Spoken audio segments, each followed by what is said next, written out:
Dear students, आज 11th class में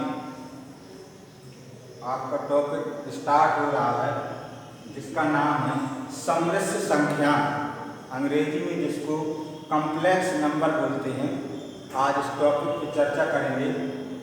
सबसे पहले तो ये जानते हैं कि आखिर समरस संख्या है क्या, कॉम्प्लेक्स नंबर है क्या। इसका पूरा डिस्क्रिप्शन आपको आज दिया जाएगा, आपको ध्यान से समझना है। 10th क्लास में जब आप लोग वर्ग समीकरण पढ़ते रहे हैं, 10th क्लास में आपने वर्ग समीकरण पढ़े होंगे, तो समीकरण को सॉल्व करने के बाद x की जो वैल्यू निकलती थी उसको हम लोग बोलते थे कि x के 2 मूल निकले या 3 मूल निकले। या ऐसा भी कभी कभी आता था कि देखने में कि समीकरण का हल संभव नहीं है क्योंकि इसके मूल वास्तविक नहीं है। यहाँ तक हमने हाई स्कूल में पढ़ा है। तो जब हम ये पढ़ चुके कि समीकरण के मूल वास्तविक नहीं है, इसका कोई हल नहीं है, तो इस तरह की जब कंडीशन आती थी तो आप लोगों के दिमाग में एक चीज़ हमेशा बनी रहती थी कि आखिर ये वास्तविक मूल नहीं है तो इसका हल क्यों नहीं होता, वास्तविक के अलावा जो होता है तो आखिर क्या होता है। तो इसके लिए हमने आपसे बताया था कि इसके लिए हम चर्चा करेंगे अगली इंटरमीडिएट की क्लास में। जब आप लोग पहुँचेंगे तब आपको बताया जाएगा कि वास्तविक मूल अगर नहीं है तो उसका सॉल्यूशन किस तरह से होता है। हालांकि हमारे जो साइंटिस्ट गणितज्ञ थे जिनका नाम था श्रीधराचार्य, उन्होंने इसको हल करने के लिए अपना एक फार्मूला दिया था। अगर मूल वास्तविक नहीं होते तो उन्हें ये वाला फार्मूला दिया था -b plus minus under b square minus 4ac divided by 2। ये धराचार्य जी ने जो फार्मूला दिया था तो ये वर्ग समीकरण को हल करने के लिए एक फार्मूला था और इस फार्मूले से आसानी से किसी भी वर्ग समीकरण के मूल ज्ञात हो जाते थे। लेकिन इस फार्मूले में भी समस्या इस तरह की आती थी, फिर से देख लीजिए, B square minus 4ac upon 2। तो इस फार्मूले में भी कभी कभी प्रॉब्लम आती थी कि इसका मूल जो है नहीं निकल पाता था। तो उसके लिए फिर आगे क्या किया जाए, इस समस्या को सुलझाने के लिए कभी कभी रूट के अंदर -1 आ जाता था या माइनस में रूट की संख्याएं आ जाती थी। इसको हल करने के लिए इस तरह से ये जैसे रूट -1 लिख दिया, तो इसका सॉल्यूशन इसमें नहीं था। जो धराचार्य ने फार्मूला दिया इसका सॉल्यूशन इसमें नहीं मिलता था। तो आइगर एक वैज्ञानिक या गणितज्ञ थे, उन्होंने कहा कि इसमें कोई परेशान होने की आवश्यकता नहीं है और उन्होंने क्या किया कि ऐसी संख्याओं को हल करने के लिए एक अपना फार्मूला दिया। अब उस फार्मूले को समझते हैं कि उनने फार्मूला क्या दिया। उनने जो फार्मूला दिया, माइनस की जो भी संख्याएं रूट के अंदर होती हैं उनका वर्गमूल तो नहीं निकाला जा सकता ऋणात्मक संख्याओं का, लेकिन उनने इसके लिए एक नाम दिया जिसका नाम था आयोटा। अब आयोटा क्या है, आयोटा को आई से प्रदर्शित करते हैं। उनने -1 का वर्गमूल आयोटा माना। अब इस आयोटा की वजह से हम कितनी आसानी से क्वेश्चन सॉल्व करेंगे ये उनने हमें बताया था इस फार्मूले में, और इसी के माध्यम से हम एक्सरसाइज के जितने भी समृद्ध संख्याओं की आयोटा से रिलेटेड न्यूमेरिकल उनको सॉल्व करेंगे। इसके साथ साथ यही बताएंगे कि समृद्ध संख्याएं आखिर बनती कैसे हैं, समृद्ध संख्याएं क्या होती हैं। तो आइगर ने जो अपनी डेफिनेशन दी कि किसी भी संख्या का अगर ऋणात्मक है उसका वर्गमूल निकालना है तो क्या आएगा, आयोटा यानी आई माना। चलिए इसको देखते हैं, इसका वर्ग करते हैं। वर्ग करने पर हम देखते हैं कि वर्ग करने पर हमें क्या प्राप्त होता है। जब इसके दोनों पक्षों का हम वर्ग करेंगे तो वर्ग करने पर हम देखेंगे कि इसका वर्ग होगा तो -1 बचेगा क्योंकि रूट वर्ग से अलग हो जाएगा और यहाँ हो जाएगा आयोटा की रेज़ पावर 2 हो जाएगा। इसके बाद इसका पुनः अगर वर्ग करेंगे तो ये प्लस का 1 हो जाएगा और यहाँ पर हमारा आई पावर 4 हो जाएगा, आयोटा जिसको बोलते हैं। तो ये उन्होंने अपना कॉन्सेप्ट दिया कि आई पावर 4 है तो उसका वैल्यू क्या होगा 1, आई स्क्वायर है तो उसकी वैल्यू क्या होगी -1। अब चलते हैं, आई पावर अगर हम 5 लिख दें, आयोटा की पावर में 5 लिख दें तो इसको इस तरह से लिखा जाएगा 4 + 1, यानी आई की पावर 4 इनटू क्या रहेगा आई। तो यहाँ हम देख चुके हैं कि आई टू द रेस पावर 4 का मान 1 है, तो ये 1 रहेगा तो इसका मान यही आई पर ही आ जाएगा। और आगे देखिए अगर ऐसा है 6 है तो 6 होने पर यहाँ क्या कर सकते हैं 5 + 1, ठीक, या 4 + 2 कर सकते हैं, 4 + 2, तो 4 का वैल्यू 1 हो जाएगा, इसको इस तरह से लिखा जाएगा, तो इसका वैल्यू 1 होगा और आई स्क्वायर का -1 तो यहाँ -1 आ जाएगा।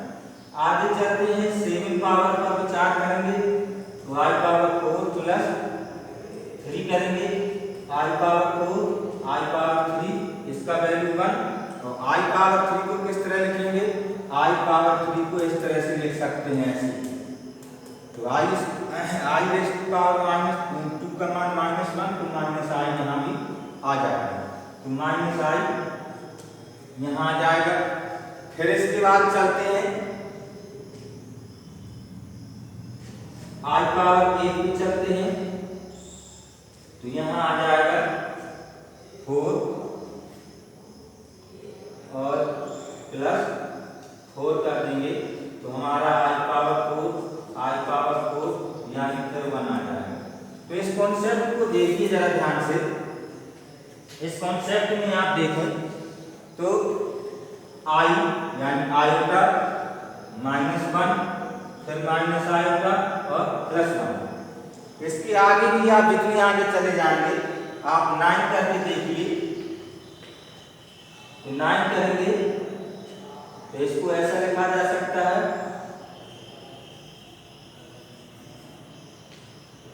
ऐसा 5 और 4 में हो जाएंगे, इसका मान 1 हो जाएगा। आई पावर 5 को हम ऐसा लिख सकते हैं i2 × i², यहाँ देखिए आई स्क्वायर का मान -1 होता है और आई का मान -i होता है, तो फिर हमारा आयोटा क्या आ जाएगा। तो इस 4 स्टेप की बात देखिए, पहले आयोटा -1 आयोटा +1 फिर आयोटा फिर -1 फिर आयोटा माइनस का आएगा फिर 1, ये कॉन्सेप्ट इसी तरह से चलता रहेगा।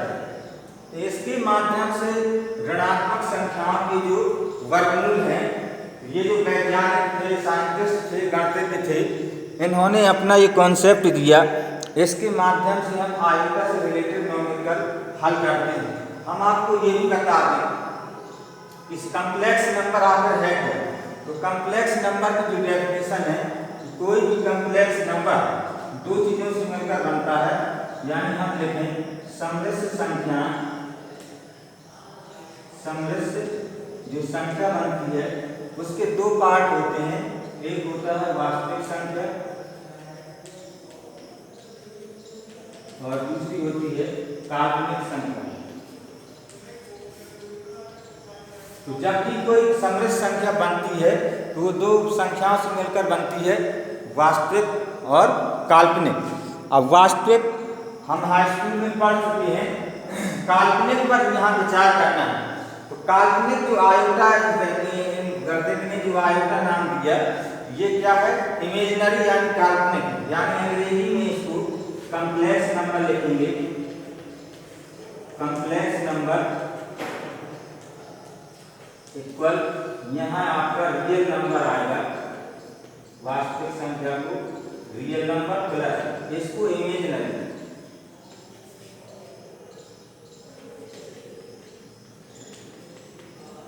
तो 2 चीजें आपने देखी, वास्तविक संख्याएं और काल्पनिक। आप रियल नंबर हाई स्कूल में पढ़ चुके हैं, इमेजिनरी नंबर आप यहाँ देखेंगे इस कॉन्सेप्ट की वजह से कि किस तरह से इन्होंने अपना कॉन्सेप्ट दिया और किस तरह से इसको हल किया जा सकता है। चलिए अब इस पर और आगे विचार करते हैं आपने ये समझ लिया कि समृद्ध संख्याएं आखिर हैं क्या। समृद्ध संख्या वास्तविक और काल्पनिक संख्याओं का योग की समृद्ध संख्या होती है और इसका जो रूप होता है वो a प्लस i का होता है। ये भी हम आपको बता दें, कोई भी समृद्ध संख्या दी जाएगी तो इस तरह का इसका फार्मूला होता है, a प्लस i के रूप में ही वास्तविक कॉम्प्लेक्स नंबर लिखे जाते हैं। जहाँ a आपका रियल नंबर है, ये क्या है, रियल नंबर है, और b जिसके साथ आयोटा जुड़ा रहता है वो आपका इमेजिनरी नंबर कहलाता है। तो समृद्ध संख्या समझ ली। अब इससे रिलेटेड जो न्यूमेरिकल, कभी कभी स्टूडेंट क्या करते हैं, अब देखिए हम इसी से रिलेटेड आपको एक वो दे रहे हैं न्यूमेरिकल एग्जाम्पल, समझ लीजिए माइनस से माइनस, इसको हमको सॉल्व करना है। जब इसको सॉल्व करेंगे तो इसमें स्टूडेंट गलती कहाँ करते हैं, देखिए किस तरह की गलतियां कर देते हैं। वो क्या करते हैं कि सीधे सीधे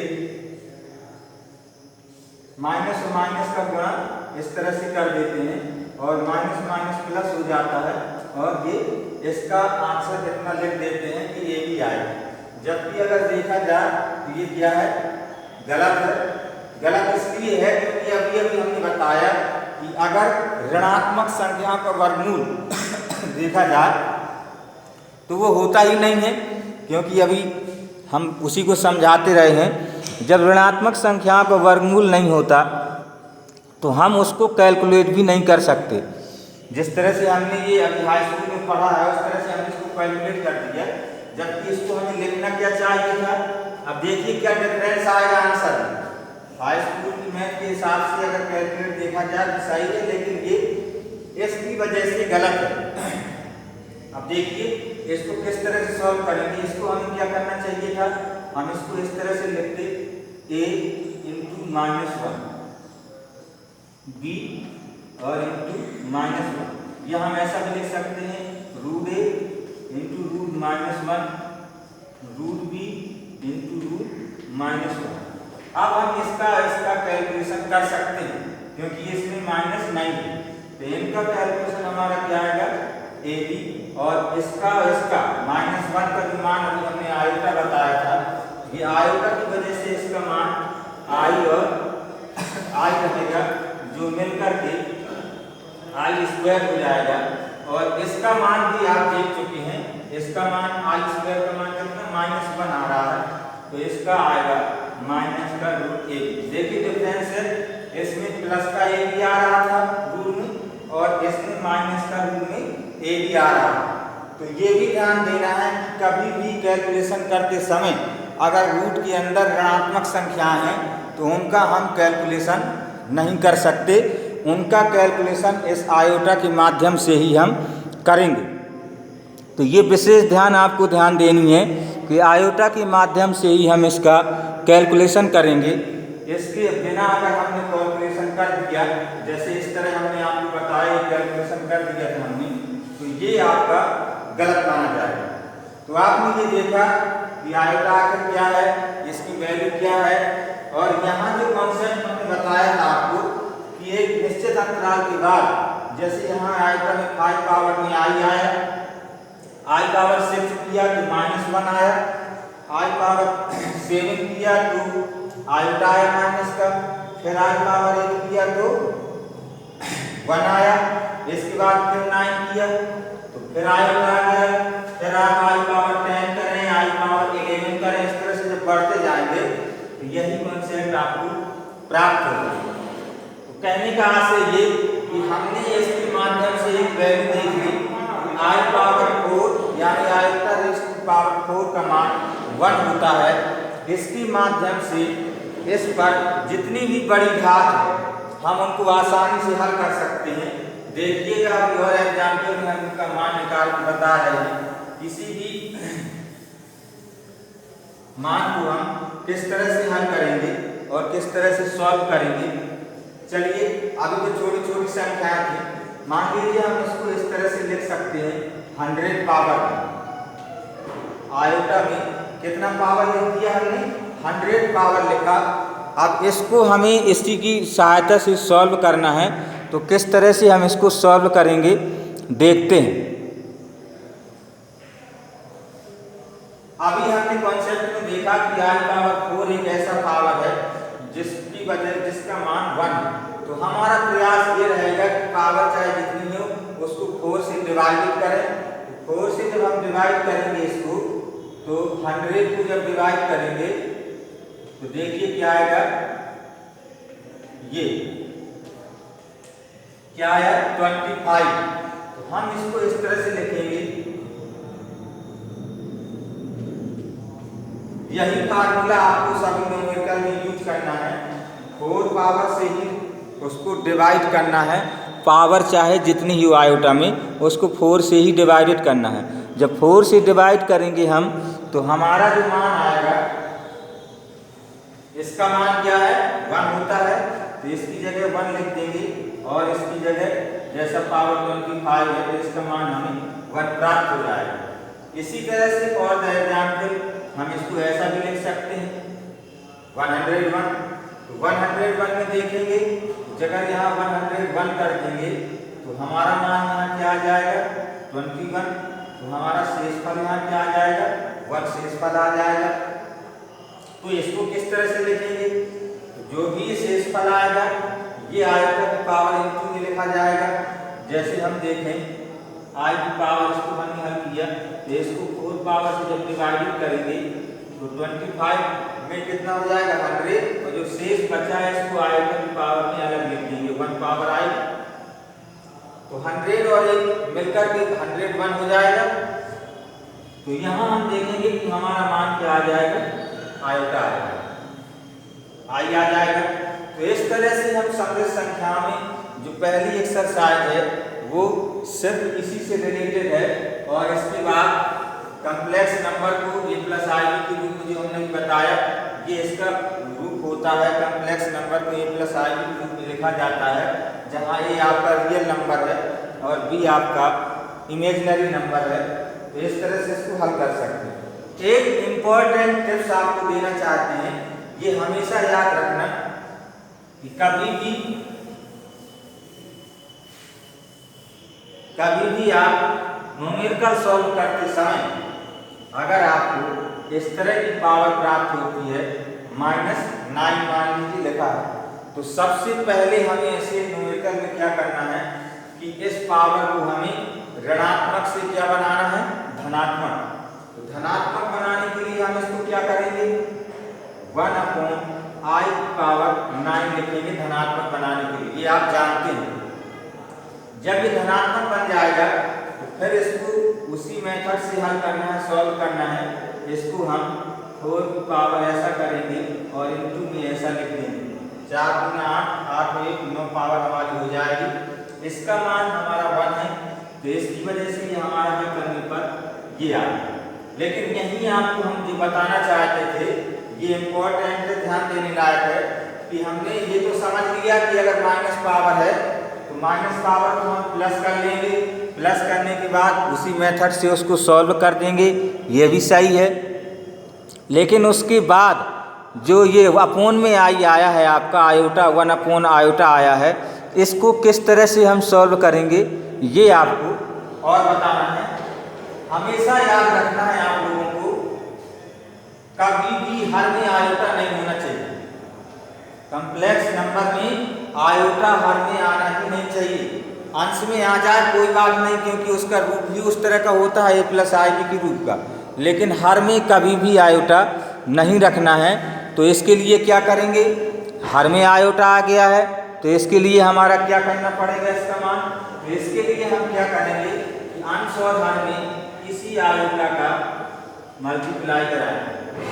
तो हमारा ऊपर आई और नीचे हमारा i² आएगा, ऊपर आयोटा रहेगा और इसका मान हमारा -1 होता है। तो -1 रखेंगे तो ये माइनस का आयोटा प्राप्त हो जाएगा। तो ये बहुत इंपॉर्टेंट है, इसको ध्यान रखना है कि सॉल्व करते समय न्यूमेरिकल को अगर हर में हमारा आयोटा आ रहा है तो हमें उसके आयोटा को हर में नहीं लिखना है, उसको ऊपर नीचे गुणा कराकर ऊपर ही ले जाना है, क्योंकि अंश में आयोटा बना रहे कोई प्रॉब्लम नहीं। हर में कभी भी आयोटा नहीं रहना चाहिए। किसी भी कॉम्प्लेक्स नंबर को आप सॉल्व करेंगे, आगे आपके न्यूमेरिकल इस तरह के भी आएंगे कि इसको a+ib के रूप में लिखिए। आपको एक कम्प्लेक्स नंबर दिया रहेगा जिसमें रियल पार्ट और इमेजिनरी पार्ट दोनों दिए रहेंगे। तो रियल पार्ट और इमेजिनरी पार्ट जब दोनों दिए रहेंगे तो उसमें ये कहेगा कि इसको आप a+ib के रूप में लिखिए। तो a+ib मतलब कम्प्लेक्स नंबर के रूप में, जो हमने आपको फार्मूला बताया है, कम्प्लेक्स नंबर के रूप में जब लिखेंगे तो a+ib के रूप में किस तरह से इसको लिखेंगे उस तरह की न्यूमेरिकल आपको बताएंगे अभी।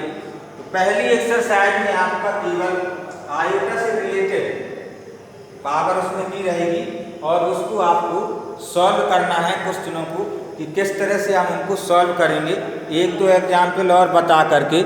इसके बाद आपको कम्प्लेक्स नंबर का जो रूप होता है वो भी हम दिखाएंगे किस तरह से उनको लिखना है a+ib के रूप में। चलिए देखते हैं आगे।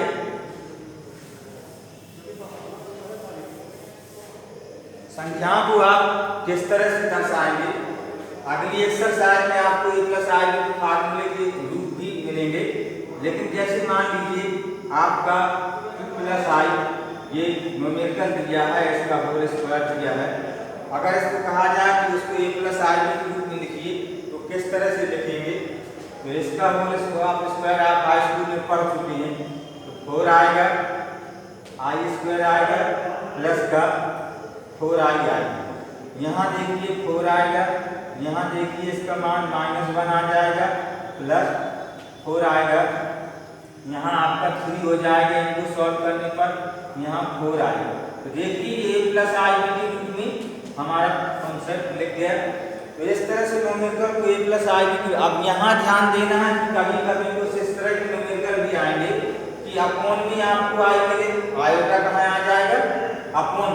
सपोज दैट हम ऐसा लिखते हैं इसी को 1/3 और 1/i ऐसा लिखते हैं। तो स्वाभाविक है कि आयोटा हमारा कहाँ आएगा हर में। जब हर में आयोटा आएगा तो उसके लिए हम बता चुके हैं कि उसको आप वही परमीकरण करेंगे, उसका अंश और हर में गुणा कराएंगे। जब परमीकरण हो जाएगा तो परमीकरण की वजह से आयोटा आपका जो हर में है वो हर में ना होकर कहाँ पहुँच जाएगा, अंश में पहुँच जाएगा। ये कम्प्लेक्स नंबर का रूप है जो a+ib के रूप में कम्प्लेक्स नंबर लिए जाते हैं, जिसमें दो पार्ट होते हैं, रियल पार्ट और इमेजिनरी पार्ट। तो 11th क्लास में आप इस फर्स्ट एक्सरसाइज को आप लोग करेंगे जिसमें केवल आपको आयोटा से रिलेटेड न्यूमेरिकल मिलेंगे। अगली एक्सरसाइज में आपको उसके रूप मिलेंगे, फिर वर्गमूल निकालना, तरह तरह के इस तरह के सवाल आएंगे। तो आज आपको ये मालूम हो गया होगा कि कक्षा हाई स्कूल में जब मैथ पढ़ते थे तो उसमें हमें ये बताया जाता था कि इसके मूल वास्तविक नहीं है या इस समीकरण के मूल नहीं निकाले जा सकते। तो आज आपने 11th की क्लास में ये जान लिया होगा कि अगर वास्तविक मूल नहीं है, इमेजिनरी है, तो उनकी मान किस तरह से या उनके मूल किस तरह से निकलेंगे और किस तरह से उसका डिस्ट्रक्शन होता है, ये आप आज जान चुके होंगे। और इसके बाद आप न्यूमेरिकल लगाइए और इसके आगे हम आपको कल इसकी न्यूमेरिकल एक्सरसाइज की और भी बताएंगे। तो आज आप इस फर्स्ट एक्सरसाइज को पूरा करेंगे। धन्यवाद।